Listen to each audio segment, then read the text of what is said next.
छत्रपती संभाजी महाराजांच्या हत्येचा बदला घेण्यासाठी संताजी घोरपडे आणि धनाजी जाधव यांनी मुघल सैन्यासोबत अनेक चकमकी लढवल्या आणि मुघल सेनापती मुकरम खानला मारून महाराजाच्या हत्येचा बदला घेतला. मुकरम खान हा तोच होता ज्यांनी धोक्याने संभाजी महाराजांना पकडले होते. छत्रपती संभाजी महाराजांना पकडल्यावरती औरंगजेबाने त्यांना आणि त्यांचे मित्र कवी कलश यांना अत्यंत क्रूरपणे शिक्षा दिली, ज्यामुळे त्यांचा मृत्यू झाला. या घटनेनंतर मराठा राज्य अस्थिर झाले होते, पण संताजी घोरपडे आणि धनाजी जाधव यांच्या नेतृत्वाखाली मराठा सैन्याने मुघल सैन्यांना खूप त्रास दिला. शंभूराजेनंतर आता राजाराम महाराजांनाही आता औरंगजेब वाट मोकळी करून देत नव्हता. त्यामुळे पन्हाळ्यावरूनच राजाराम महाराजांना राज्यकारभार पाहावा लागत होता. सर्व मराठी मावळ्यांमध्ये एकच शल्य होते आणि ते म्हणजे संभाजी महाराजांसाठी आम्ही काहीच करू शकलो नाही. मनात ठासून राग भरलेला होता, पण त्यांना याचा पर्याय काहीच नव्हता.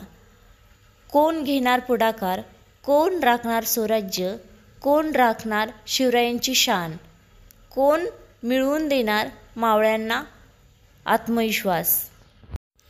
आणि याचा उद्रेक शेवटी होणार तो झालाच. मराठा सरदारांच्या गुप्त बैठका सुरू झाल्या. कसे उट्टे करायचे, कसा बदला घ्यायचा, त्या औरंगजेबाचे दात घशात कसे घालवायचे, कसे दाखवायचे मराठाचे सळसळते रक्त, कोण येणार पुढे. गुप्त सल्लामसलीमध्ये आघाडीवर होते संताजी घोरपडे आणि धनाजी जाधव. सोबतीलाच बरोबर होते संताजीचे दोन बंधू म्हणजेच बहिर्जी आणि मालोजी. सोबतच विठोजी चव्हाण तसेच आणखी काही शूर सेनानी पण होते. या गुप्त बैठकीत धाडसी बेत ठरला की औरंग्याला त्याच्याच छावणीत घुसून लज्जित करायचा, त्याचा पाडाव करायचा. त्या सोन्याहून पिवळी एकच गोष्ट म्हणजे शंभूराजेंचा बदला. तुळापूर येथेच करायचा, कारण औरंग्या इथेच होता.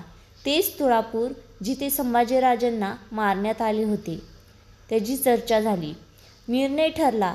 धनाजीरावांकडे पाहत संताजी घोरपडे म्हणाले, खानाला माज तुम्ही जिरवा, फलटणला आणि मी खुद 2000 निवडक मावळ्यांसोबत औरंग्याला मराठ्याचा रुद्र अवतार दाखवितो. मराठे आजही आहेत.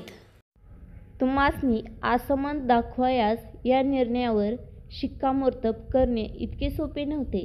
परंतु संताजीने सर्व मोहीम नियोजनबद्ध आखली.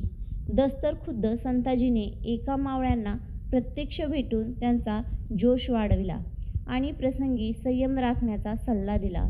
हळूहळू संताजी ही तुकडी तुळापूरकडे कूच करू लागली. औरंग्याला त्यावेळी विचारसुद्धा नव्हता की अशी त्याची वाट मावळे लावतील. भयान अंधारात पायवाट काढली जाऊ लागले. झाडाझुडपाचा, पालापाचोळ्याचा आणि रातकिड्यांचा आवाज कानी घुमू लागला. तुळापूर जसजसं जवळ येत होतं तसतसं मुघलांची घुबडं दिसू लागली. रात्रीची भयान शांतता तुळापूरभोवती पसरलेली होती. त्याच वेळेस काही मराठी लोकांच्या फौजही औरंगाकडे होत्याच. त्यामुळे मुघल सैन्यांना वाटले आपलीच माणसे असतील. आणि नेमका याच गोष्टीचा आणि या अंधाराचा फायदा घेत मावळ्यांची तुकडी थेट औरंग्याच्या छावणीत घुसली. काही कळायच्या आत मावळ्यांनी हर हर महादेवचा जयघोष करत आणि जय भवानी जय शिवाजी या नावाचे मोगलांची अक्षरशः कतहल सुरू केली. शीर धडावेगळे होत होते. कुठे नुसती रक्ताची चिळकांडी दिसून येत होती. औरंग्यासोबत अख्खी त्याची लाखोची सेना भांबावून गेली होती. या अवस्थेत ते स्वतःच्याच सैन्यासोबत युद्ध करू लागले. बरगडीत मराठ्यांच्या तळपत्या तलवारी घुसून बाहेर पडू लागलेल्या. तडफडत जीव सोडू लागले. एकच हल्लकल्लोळ सुरू झाला. परंतु तरीही संताजीचा एक मनोदय फसला, तो म्हणजे औरंग्याचा खात्मा भुईसकट करायचा.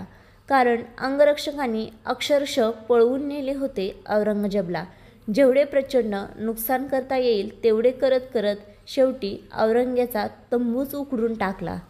औरंगजेबाचा डेरा भुईसपाट करून त्याचा सुवर्ण कलश म्हणजे त्याची निशाणी घेऊन संताजीने मावळ्यांना माघारी फिरण्याचा आदेश दिला.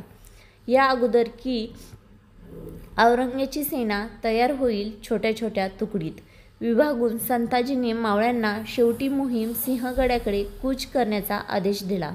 मोहीम फते झाली होती.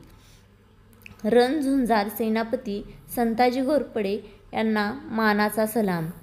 जय जिजाऊ, जय शिवराय, जय शंभूराजे,